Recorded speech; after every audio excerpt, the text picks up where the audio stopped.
Good afternoon or good evening. I thought I would review some of the slides I didn't have a chance to review last time we were in class together and kind of give you a fresh up of what we were talking about. So I'm going to go through the slides fairly quickly and stop on the ones that we didn't have a chance to really pay closer attention to last time we were together.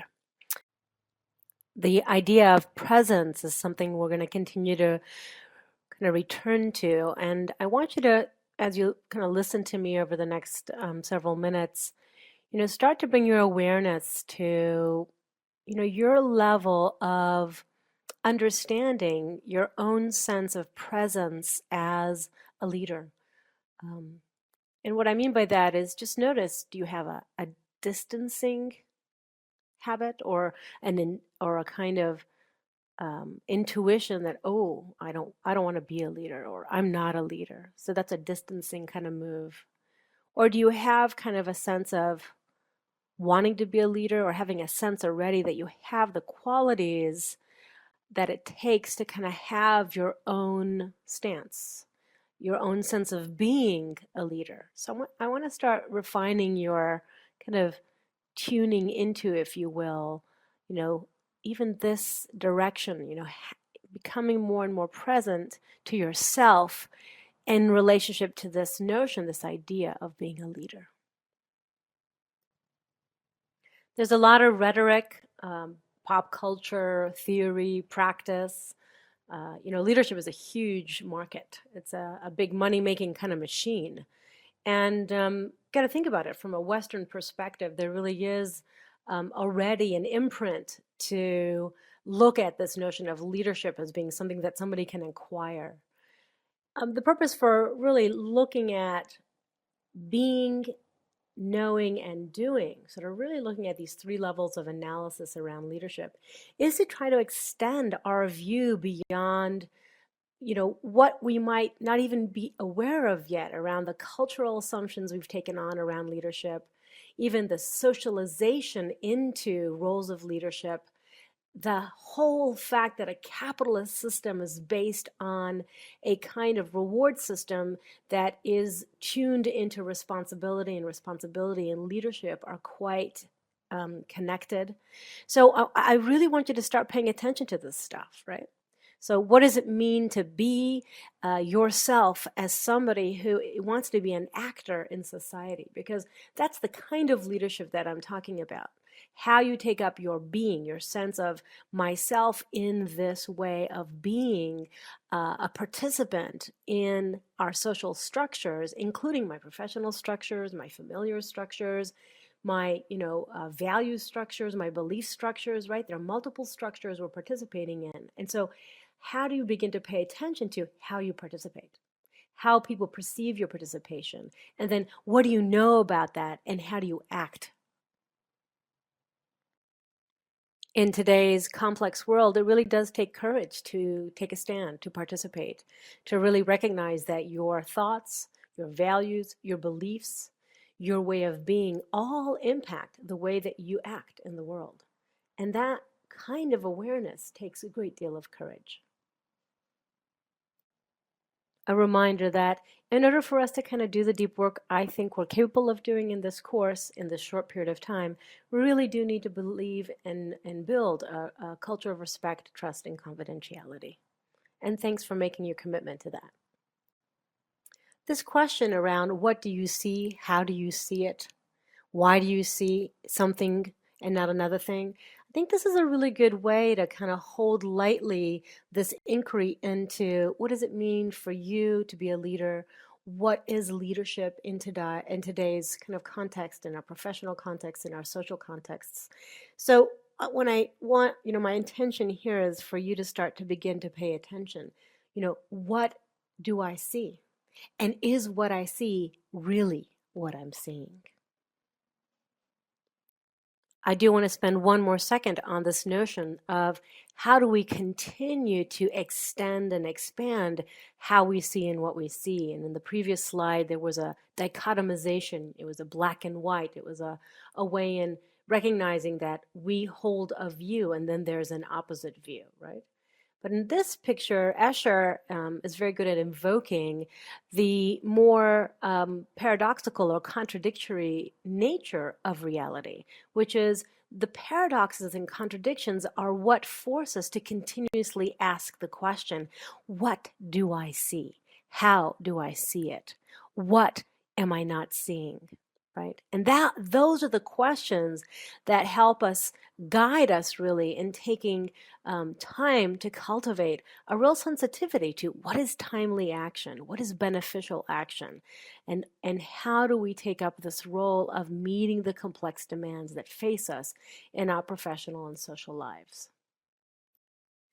So the idea here is not that there's a right way or a wrong way, or if you only see what is black and white or sort of fragments, dichotomizations, dualisms that, oh, you're not a good leader. The point is, how do leaders, their role is to be able to see, to be able to take perspective, to be able to offer perspective, and to be able to be willing to engage their own meaning making, their own way of seeing reality as a way that shapes others' ways of seeing reality. Many of your cases that I've read reflect how you've seen others in positions of leadership do things in ways that have not had a very good impact on you or others. And so there is a kind of judgment and interpretation, as you can imagine, that is involved in anything that requires action. And leadership really is about how do we take who we are, how we know, and what we do to act in a responsible, beneficial way on behalf of ourselves and others. I think ultimately that's, at the heart of this notion of leadership and being a leader. You'll notice that I'm skipping some of the slides, so if you don't hear a recording on the previous slide, it's because there isn't one. But here, let's tune in to this map that I was talking about, and that is part of this notion of developing sight, right? So we can say that one of the key skills of a leader is developing a wider sense of knowing, a wider sense of being able to see, to interpret, to interrogate, to have an openness to understanding. And one way to start to develop that capacity is to start looking at this particular map that puts forth 4 territories of experience, 4 potential areas where you want to pay attention in order to discern what's really going on inside of me and outside of me. So you'll notice that on the left side of this map, we have interior areas of focus. In the upper left, the focus is interior I. So it's my own subjectivity. So how am I making meaning? How am I recognizing what I see from your own very subjective point of view? If we go to the lower left, then that your own subjective view and the subjective views of others matter. So for example, culture is a great illustration of a collective subjective view. So in my culture, breaking plates is a commonly accepted form of celebration. Whereas I can imagine perhaps in some of your cultures that would be a violence of some sort. So we have these collective subjective meanings that form culture and identity. So, how do we start to pay attention about not only what is my subjective point of view and how I interpret reality, but what is the collective subjective point of view in the form of culture or ideology or system that is structured in a particular way that says this is the way we do things, right? So if we continue to look on the right side, we notice that the map is really focusing on 2 exterior territories. The upper right is the exterior of my actions, right? The impact, my behavior, my way of completing things, right? My personality and my potential, my particular ways of doing things. Your DISC assessment is one way of making the connection of the upper left and the upper right domains of the map. The lower right of the domain of the map is a little bit complex because that really is what we talk about as the collective acts. So for example, an organizational structure is a lower right territory. So for example, Google, that has a very particular culture. It has particular efficiencies and strategies put in place, and there's a there's a particular kind of organizational now identity, if you will, that people associate and affiliate with Google. Now, the trick is having the awareness of this map is when do these kind of awarenesses become so fixated or ideological that we forget that they're just ways, it's just our way of seeing reality, not reality, right? So the map is trying to help us recognize that the map is not always the territory. The territory is more fluid than the map. So as soon as we can develop as leaders a capacity to sort of, swim or be more fluid from these territories, right, interior and exterior, that we might also start to look and have more capacity available for us to interpret and therefore to act.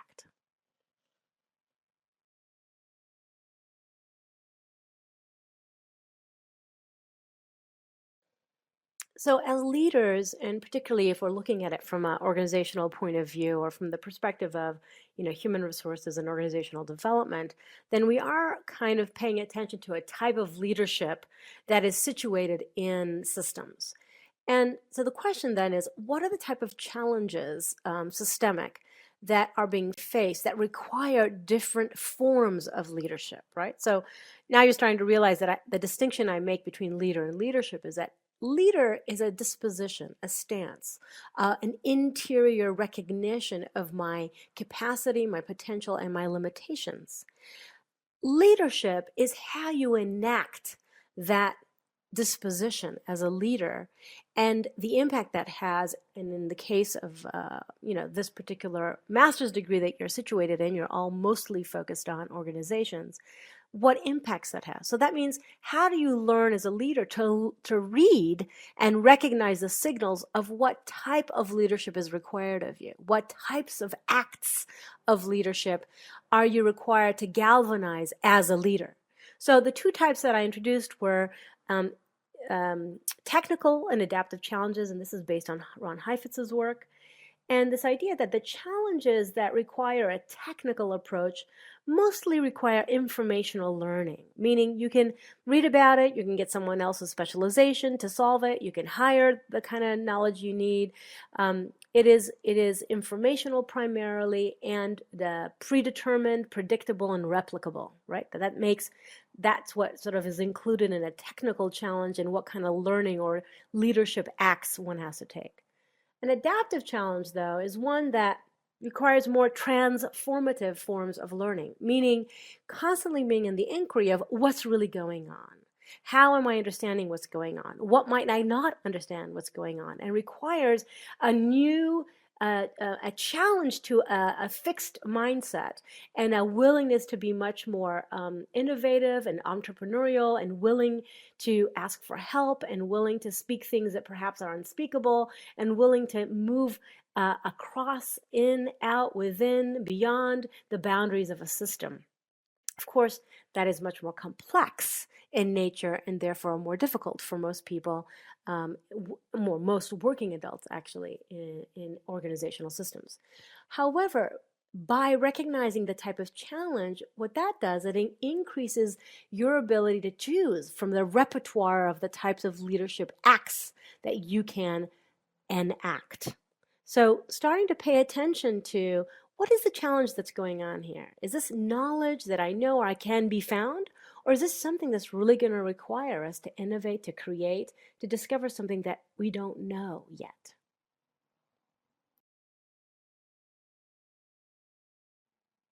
So as a result of the type of particularly adaptive challenges that I believe so many of you face, whether you recognize it or not, and it really is sort of the new normal, the culture in which we're currently embedded in, an intensification of our roles, a rapidity of change, an unpredictability of our efforts. Isn't it interesting that no matter what kind of efficiencies we put in place, whether it's talent management or organizational structures, that they usually need revision very often. So the idea of a fixed system or a more solid structures of efficiencies are no longer part of this new reality. And you'll notice those organizations that are moving up in the lists of organizations that are sustaining through these complex times are those that are more nimble, more flexible, and more willing to be in a stance of continual learning. So it is because of that, because we're constantly kind of learning how to interpret and reinterpret reality. That's the developmental side of this image, of this slide. And then we're learning processes and ways of knowing beyond predictable and known ways of knowing, that this course takes a developmental and a learning approach to leadership and being a leader.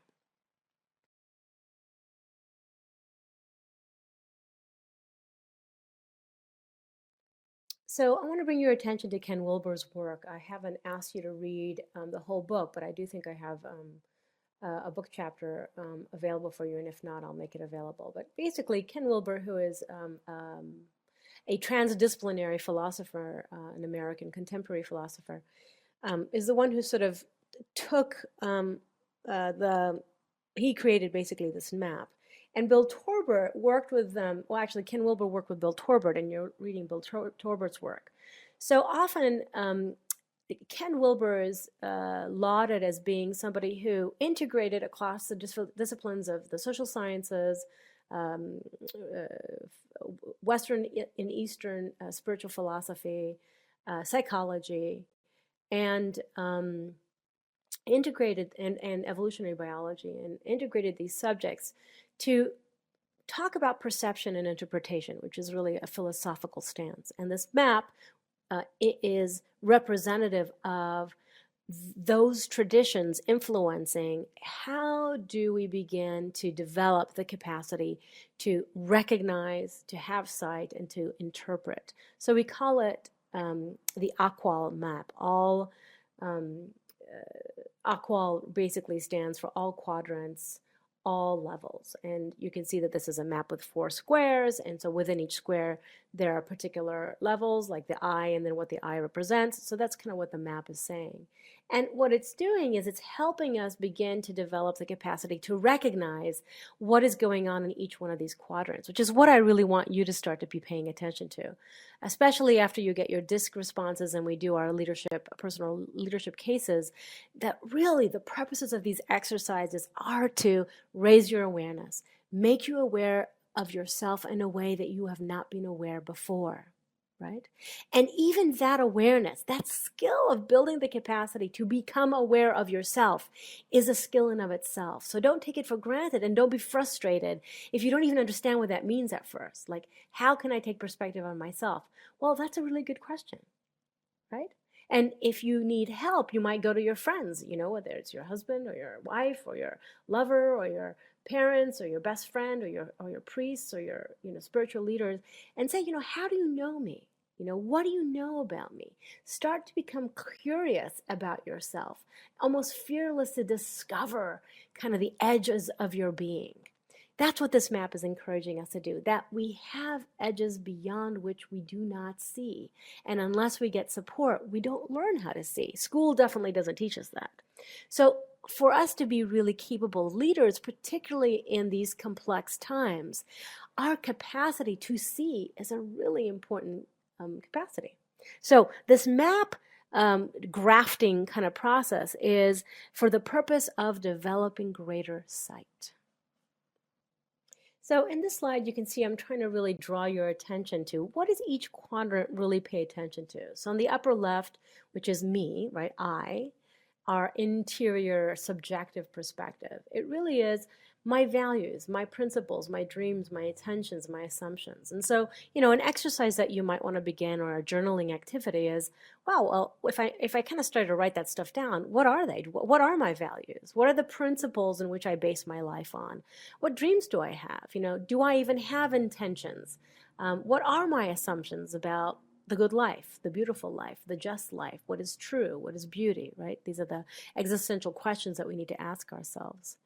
The lower left, the we space, that collective space of subjectivity, what we call intersubjective space, is where we discover our collective values and principles. I mean, it's kind of, think about it.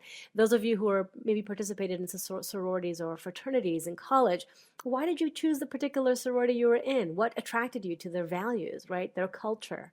What are the kinds of cultural boundaries that you find yourself bumping into. And it could be, for example, religious ones, like, different types of Christianity, or Christianity, Buddhism, Judaism, Islam. Those are kinds of boundaries between collective ways in which we perceive God, right, or the divine. So the point is, how do we become aware of them? Not because we should change them, but really by becoming aware of our collective boundaries, right? What forms our culture, what forms our relationships, how do we relate to others, is for the purposes of inclusion, for participation, for being, at best, our humanity being willing to explore diversity, to really explore what does it mean to be inclusive. So the we space really is a space of diversity, and many of you probably are very aware of, lots of universities have centers for diversity. In fact, it's a big issue to really talk about what is inclusion. And so, think about socioeconomic, political, social, religious, sexual. All those things are parts of the understanding of the we space. Even your communication preferences. How do you relate? I think I was joking and I shared with you that, in my relational stance, particularly with, somebody who I'm attracted to, tends to be very combative. I begin a relationship very aggressive and combative, and that's it's very typical of a Southern European, Middle Eastern culture. And so, there's a way that I've learned that about myself. And so, I really, recognize that. And so I have a choice, right? The recognition gives me choice to adjust my stance, right? The upper right corner is the it space, which is how do I act out my assumptions? So how do I act my values? How do I act on my dreams? So those are my behaviors. How do I, recognize my knowledge or speak my knowledge? How do I, didactic? How do I teach others what I know, right? How do I cooperate or engage in conflict, right? So the upper right-hand corner is about the external world in which I interact with. So how do you begin to recognize that interaction? And then the impact that you have. That's where I want you to start to place attention. And then the lower right, that external lower right, is again where when you sort of get into a habit or into a groove, or you develop things over time, and those are, at the level of system, like I said, talent management systems would fall in the lower right corner, or a particular, yearly event in your family, the family picnic. It becomes a structure that gets replicated year after year after year. So the question is, when those systems get overly rigid or calcified, then they're not open for revision, right? So the map again here is, how do we pay attention to these things, and how do we start to remain in inquiry about these territories, right? And how might we pay attention to a particular territory that might help us understand what's going on and what would be the right action? So Bill Torbert's work really does provide a framework, and you've been reading in the first four, sort of the part one of the book, really sort of taking or dissecting rather, how do we recognize and start to develop a sensitivity to the construction of meaning, right? So what is me being myself? How do I construct reality? And in the lower left, it's sort of, how do I interpret meaning? Meaning, how am I myself with others? The upper right, timely action, he talks about that as what I know and what I do. And then the other lower right system is, how do we start to generate systems that are impactful in the sense of what's needed by the system, what's needed in a timely manner, and how do we sustain that so that it is in a virtuous loop of creativity. So, Bill's work is very what we call the deep four. He's intentionally created this methodology to teach us, how do we pay attention to the ways we make meaning. So constructing meaning, how do we interpret through interactions, the second person? How do we pay attention to our actions? And then how do we generate systems of impact? So those are kind of Bill's framework really helps and dig down and deep into kind of, how do you put together not only leadership from your sense of being, right, myself, but also leadership in relationship to others, and then leadership as an impact, as a systemic impact. So he talks about 3 levels, first, second, and third person impacts of how you take up the stance of leadership. Leadership as being, knowing, and doing. So I know that might be a little bit complex, so we may play with that, and feel free to raise some questions about that. But this is a little shift. It's a shift from the general knowledge or the common kind of more conventional ways that leadership has been presented in literatures as traits or characteristics or stages or states. So if you're familiar with the leadership literature out there, you might often find there's 5 levels of leader, or the movement from what is a state to a desired state, Quinn's work, or Maxwell's work, or Jim Collins's work. So there's a lot of strategies usually about what to do if you want to be a good leader. But what they don't explain at a depth that I think is adequate is, what does it really mean to develop those strategies, right? So this framework, I hope, helps you get underneath and really understand, wow, no wonder it's so, it's difficult to be a good leader. It requires, it's a demanding way of cultivating your being, your knowing, and your doing. So I want to talk about kind of the context for your leadership. And, in this slide, I really am talking about how do we integrate 3 levels of awareness. Your self-awareness, and the DISC is going to be one way you're going to get at self-awareness. Our personal leadership cases are going to help us do 2 things: bring your self-awareness kind of into conversation and begin to play with the complexity of your meaning making and the types of learning that you're open to. And then the final layer is, how do you really keep in mind impact? So we talk about, and I think Bill, Chris Argyris' work really is about, this model 1, model 2. I think you've heard of that language before in classes, and you're working with Karen's class where she really brings up, Argyris' work. But, the left-hand column work that you might be doing in her class or have done in the past is about, how do I recognize the gap between my intentions and what's really going on, right? So, what's happening in your left-hand column is sort of what's really going on. And what's happening in your right-hand column is what you hope is going on. And so these strategies, particularly Bill Torbert's work, is how do we really bring greater alignment about what's going on in our left-hand corner and what's happening in our right-hand corner. And so we'll be playing a little bit with that in our leadership cases, which is why I really want you to write cases that are about your experience of taking up leadership or being led that didn't go so well, and as opposed to observing someone else in the role of leader, right? So it's kind of, that's a distancing move, and you can kind of disassociate from the other person. But we really want it to be meaningful for you, which is why I want your cases to be about your experience leading or being led in a way that didn't go as well as you hoped it would go. So the next 2 slides are just 2 images around, I think, 2 dynamics around how we interpret what's going on. And most of us, we all search for agreement and certainty. And those of us who have a high need for certainty and a high need for agreement tend to be black and white thinkers about maintaining the status quo and eliminating errors and problems as fast as possible. We don't really tolerate conflict. We don't like ambiguity. We really want things to be, predictable and knowable. As you move out, right, so you're willing to be, less agreement, less certainty, then you notice that you have a capacity increases, your capacity to approach complexity in a way that, oh, okay, maybe continuously improving. So if things are not going right, well, maybe we can figure it out. So you can imagine the people who are always, willing to throw things out and start anew and constantly figure things out, which, has its graces, but has its limitations too.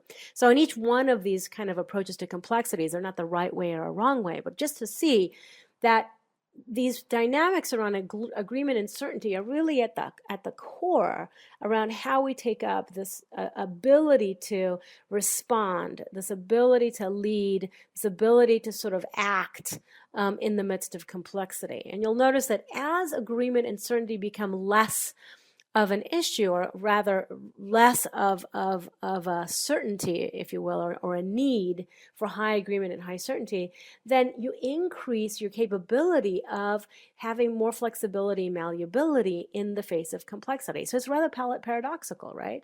The greater openness and strengthen that openness, the more approaches, or the more responses rather, are available to you. So as you can see, innovation starts to happen where step change and abilities to see a longer view and have a willingness to experiment and try new things out.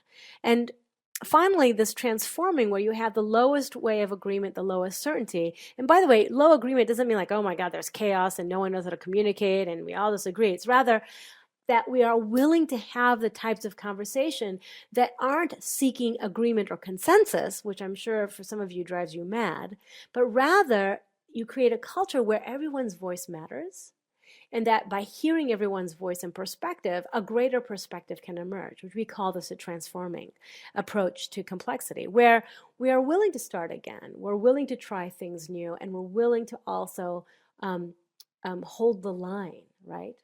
So there's a real paradox, I think, as you see this kind of complex, paradoxical, or rather contradictory approach to agreement and certainty.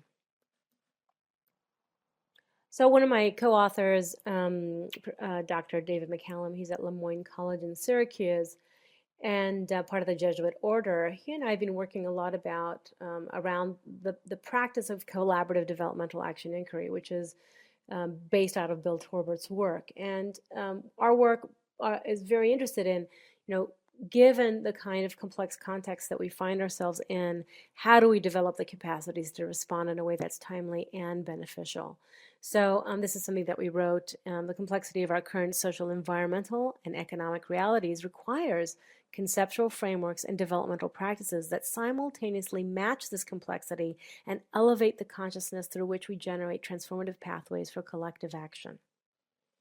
So think about that, right? How do we engage in methods and practices? And that's a little paradoxical, right? You think that you can learn all about leadership and then go do it. And what I'm actually sort of suggesting to you, that leadership is this fluid, consciousness raising, almost Freirean in that sense, right? Conscientization and increasing the evolution of consciousness in action, right? So another way of thinking about it is, what is wisdom in action? And that requires a more fluid, open stance, paradoxically. So I'm going to stop with this slide, actually, because I kind of want to pick this up tomorrow in class. So what we're going to be doing are creating several liberating structures. Our class, our face-to-face time is a time where we can raise questions. Tomorrow I will spend some time presenting sort of this structure and what are some of the tools that we can use the structure, and then engage in some activities to kind of test our willingness to kind of play with these ideas. So this notion of a liberating structure, it has these three very powerful, maybe domains we can call them, or legs. It must hold you. It must be strong enough that you trust it, that you respect it, that we create it together, right? We started doing that, I hope, from the very beginning. The second part of it is that it must be willing to support and challenge you. In other words, it's got to let go of the attachment of kind of dependency, right? So often, a very novice leadership stance is making everyone happy, right? Or, seeking consensus or agreement, or avoidance even, right? Just give me the power and then let me do my, the unilateral approach. So it's about, how do we create structures where people feel support, genuinely seen and heard, and at the same time can be challenged when maybe they're not seeing things in a way that could be beneficial, or where there's more to see. So our practice of using leadership case specifically is a context in which we support and challenge by giving feedback, by sharing our own experiences, by really encouraging someone to take a deeper look at their own experience and potentially, gain new insights and learn new things about themselves. The final part of a holding environment or a liberating structure is that it must stick around. So it's nice that we have a class that kind of meets over a semester. We do the the leadership cases sort of in the near middle of the course, so that you feel we have time enough to build trust leading up to it, and then we have time to debrief and really kind of make sense of it after. So it's purposeful where it's located in the sense of the class syllabus. But ultimately, it's how do you create that? Think about it. How do you create that liberating structure for yourself? What does it mean for you to feel well held by yourself, right? Like yourself, and how do you create kind of the appetite for support and challenge from people who love you and care about you and people who you respect? And then how do you really create and ask for the kind of structures that will stick around, right? And so you can think about that from the perspective of organizational structures, family structures, relational structures, spiritual structures, cultural structures. So it's an interesting way to start to think about, oh yeah, what are the structures that hold me and are they liberating, right? Meaning, will I learn, grow, and develop? Right? And develop into what? Into someone who can act with integrity and timeliness, and awareness. We're going to pick up here tomorrow, and this is where Bill Torbert's work and Edgar Schein's work kind of start to come together. Edgar Schein's work, Humble Inquiry, I think is a beautiful first-person upper left quadrant dive into the power of inquiry and the stand of being. He takes a very being stance. And Bill takes a integrative stance, so we'll be playing with all four quadrants. But both authors really do offer rich, I think, knowledge and explorations for this idea of leadership as a way of being. I look forward to seeing you guys tomorrow, and I hope that this has been helpful. Please let me know, and have a very good evening.